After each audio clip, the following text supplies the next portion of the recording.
आशा भारती कक्षा 7 अध्याय पाठ 7 के प्रश्नोत्तर हल करेंगे। इसमें सबसे पहले प्रश्न नंबर 1 दिया है, निम्नलिखित गद्यांशों की संदर्भ एवं प्रसंग सहित व्याख्या कीजिए। तो यहाँ पर देखिए ये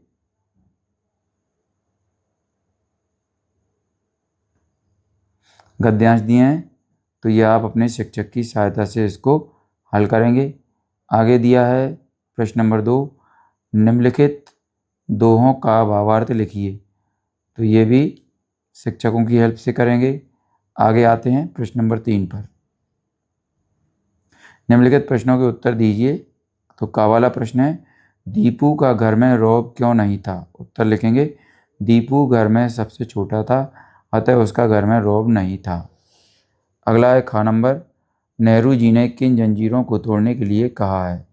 उत्तर में लिखेंगे, नेहरू जी ने पुरानी रीति और रस्मों की उन जंजीरों को तोड़ने का आह्वान किया है जो हिंदुस्तान को आगे बढ़ने से रोकती हैं, देशवासियों में फूट डालती हैं, बेशुमार लोगों को दबाए रखती हैं और जो शरीर और आत्मा के विकास के मार्ग को अवरुद्ध करती हैं। अगला है 11 नंबर का, विक्रमादित्य के नवरत्नों में से किन्हीं 3 के नाम लिखिए। उत्तर लिखेंगे, कालिदास, ब्राह्मेर, बाणभट्ट। अगला है घा, विक्रमादित्य के चरित्र के कोई 4 गुण लिखिए।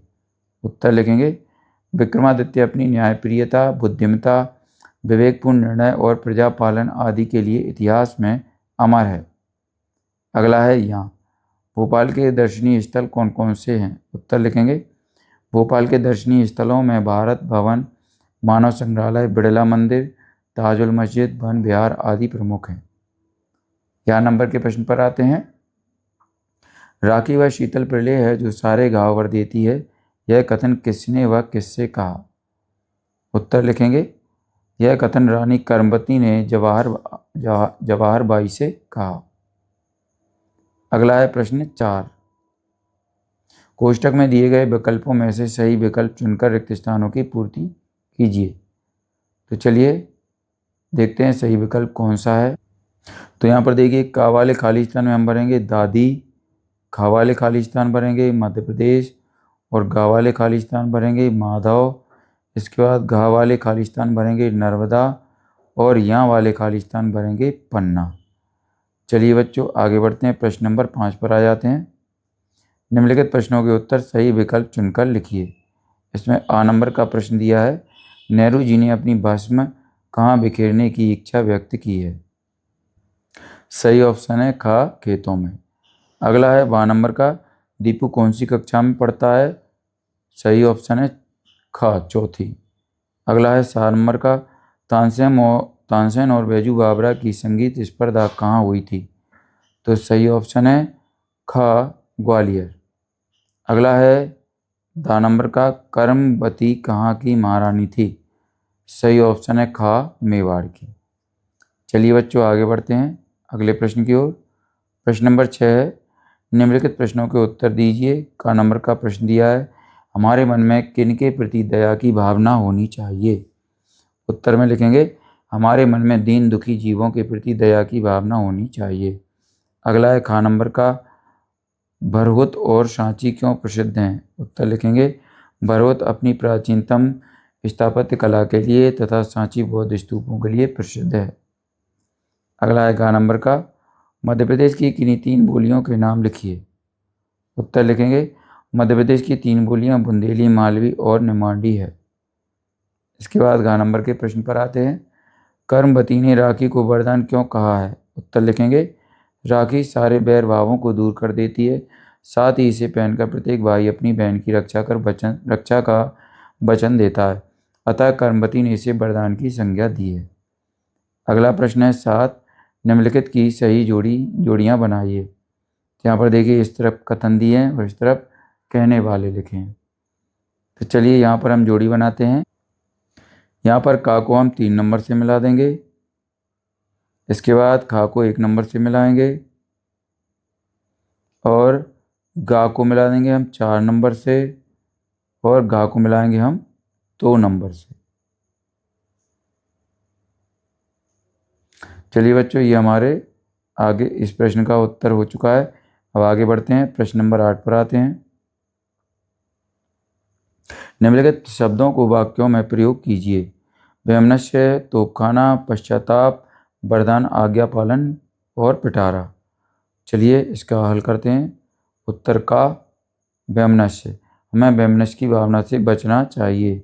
अगला है खा, तोपखाना, अंग्रेजों की सेना में कई समृद्ध तोपखाना था। गा है पश्चाताप, उसे अपनी गलती पर बाद में काफ़ी पश्चाताप हुआ। गा है वरदान, अच्छी शिक्षा देना वरदान के समान है।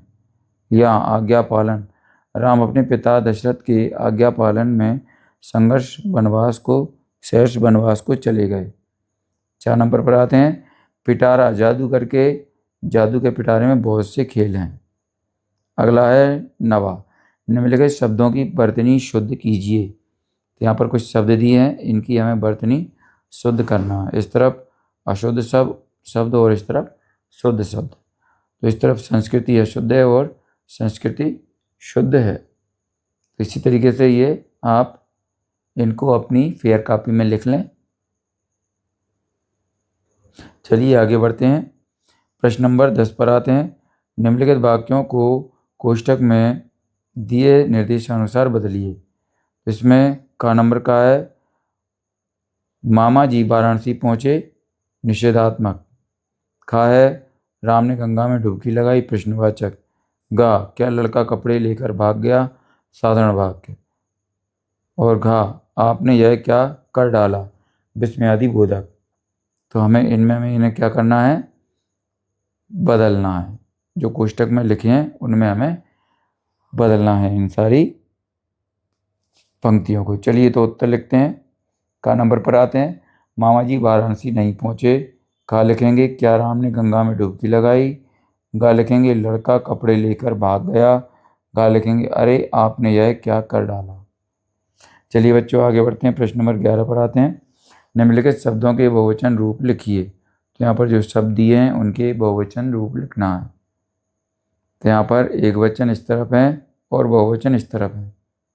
राखी का बहुवचन राखियाँ, धागा का धागे, भाई का भाइयों, पताका का पताकाओं, सपूत का सपूतों, शत्रु का शत्रुओं, लड़की का लड़कियाँ। चलिए इसके बाद 12 नंबर पर आते हैं। निम्नलिखित सामासिक पदों में तत्पुरुष समास छांटिए। तो यहाँ पर ये सामासिक पद हैं, इनमें तत्पुरुष समास छांटना है।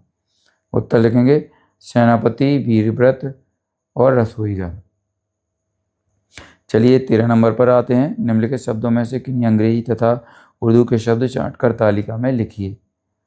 दोस्त, टाफी, कक्षा, बस्ता, ट्रिप, बेवकूफ, 12, कार्तिक, मजबूर, तकरीब, कीर्तन, रेडियो, पक्ष। तो यहाँ पर ये टेबल बना ली हमने। यहाँ पर हिंदी लिखा है, यहाँ अंग्रेजी और यहाँ उर्दू। हिंदी में कक्षा, बस्ता, 12, कार्तिक, कीर्तन, पक्ष। अंग्रेजी में टाफी, ट्रिप, रेडियो और उर्दू में दोस्त, बेवकूफ़, मजबूर, तरकीब। चलिए अगला है 14 नंबर। निम्नलिखित गद्यांशों में विराम चिन्हों का उचित प्रयोग कीजिए। मैं मुन्ना, आपने पहचाना नहीं, मुझे, हाँ मुन्ना भूल गए, आप मामा जी खैर कोई बात नहीं, इतने साल भी तो हो गए, तुम यहाँ कैसे। उत्तर लिखेंगे मैं मुन्ना, आपने पहचाना नहीं मुझे, हाँ मुन्ना भूल गए, आप मामा जी खैर कोई बात नहीं, इतने साल भी तो हो गए, तुम यहाँ कैसे। चलिए प्रश्न नंबर 15 पर आते हैं। नीचे दिए गए उपसर्ग योग शब्द में लगाकर नए शब्द बनाइए। प्रवि, अभि, उप, सु। उत्तर लिखेंगे प्रधन योग बराबर प्रयोग, विधन योग बराबर वियोग, अभिधन योग बराबर अभियोग, उपधन योग बराबर उपयोग, सहधन योग बराबर सहयोग और सुधन योग बराबर सुयोग। अगला है 16वां।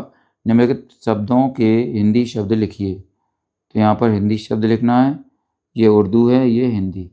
खिदमत को हिंदी में कहते हैं आवभगत, सौगात को कहते हैं उपहार, पैगाम को कहते हैं संदेश, मुताबिक को कहते हैं अनुसार, हिफाजत को सुरक्षा, कुर्बान को बलिदान और खौफ को डर। इसके बाद अगला है 17। दीदी की घड़ी पाठ का सारांश लिखिए। तो बच्चों ये आपको स्वयं लिखना है अपने पाठ के आधार पर, बिल्कुल शॉर्ट में करके। चलिए बच्चों यहाँ पर ही हमारा अध्याय 7 समाप्त होता है। अगर आपको हमारा वीडियो अच्छा लगता है तो इसको लाइक करें, अपने दोस्तों के साथ शेयर भी करें। इसी तरीके के और भी वीडियो पाने के लिए हमारे चैनल को सब्सक्राइब करना ना भूलें। धन्यवाद।